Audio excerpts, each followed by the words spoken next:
حاضر ہوں. آج کی ویڈیو ہے ایک سوال کے اوپر جو کہ بہت سارے لوگوں کا سوال ہے کہ ڈاکٹر وسیم ایک عجیب سا خوف ہے, سمجھ نہیں آتی کہ کس چیز کا خوف ہے, لیکن بہت خوف زدہ ہو گیا ہوں. میں بڑا بہادر ہوا کرتا تھا, اب بہت ڈر لگتا ہے. تو خوف کے متعلق رسول اللہ صلی اللہ علیہ وآلہ وسلم کی ایک بڑی پیاری حدیث ہے جس کا مفہوم ہے کہ اللہ تعالیٰ نے کسی بھی انسان کے لیے دونوں جگہوں پہ خوف نہیں رکھے, یعنی کہ اس دنیا میں بھی اور آخرت میں بھی. سمجھنے والی بات یہ ہے کہ جو انسان یہ زندگی اللہ کے خوف کے ساتھ گزارے گا, اللہ سے ڈرے گا, اس کو آخرت کے دن کوئی خوف نہیں ہوگا. اور جو یہ زندگی اللہ کے خوف کے بغیر گزارے گا اس کو آخرت کے دن بڑا خوف ہوگا. تو یہ بڑی ایک موٹیویشنل سی حدیث ہے کہ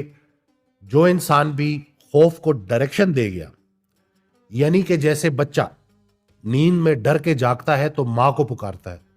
ویسے ہی انسان جب زندگی سے ڈر کے اللہ کو پکارے تو اس کو بات سمجھ آ جاتی ہے. اللہ کے ڈر کی ایک بہت پیاری بات یہ ہے کہ اللہ کا خوف جو ہے نا وہ آہستہ آہستہ اللہ کا شوق پیدا کرتا ہے, اور جب اللہ کا شوق پیدا ہو جائے تو وہی انسان جو ڈر رہا ہوتا ہے وہ حاصل کو محرومی سمجھنے لگتا ہے اور محرومیوں میں حاصل کو تلاش کرنے لگتا ہے, حاضر کو غائب سمجھنے لگتا ہے اور غائب کو حاضر سمجھنے لگتا ہے. یہ واردات جب انسان پہ ہوتی ہے اور جب اللہ اپنے راستے پہ انسان کو لے کے چلتا ہے تو سٹارٹ میں تو بڑی دشواری آتی ہے, لیکن آہستہ آہستہ چونکہ اللہ بھی ساتھ ساتھ آپ کے چلتا ہے, آپ کے قریب ہوتا ہے,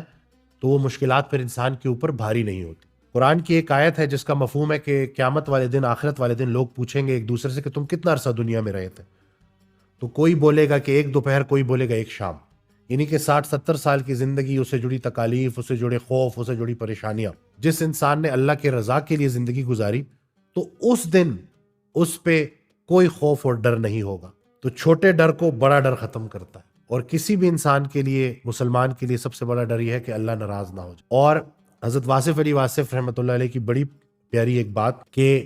انسان کا جو دل ہے نا وہ آنکھ میں آ جاتا ہے, اور جب دل آنکھ میں آ جائے نا تو دل میں بھی آنکھ پیدا کر دی جاتی ہے. وہ خاموش چہرے پڑھنا شروع کر دیتا ہے, وہ لوگوں کے کام آنا شروع کر دیتا ہے.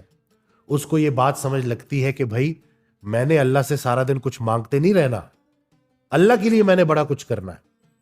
کامیابی یہ تھوڑی ہے کہ انسان حاصل کرتا جائے,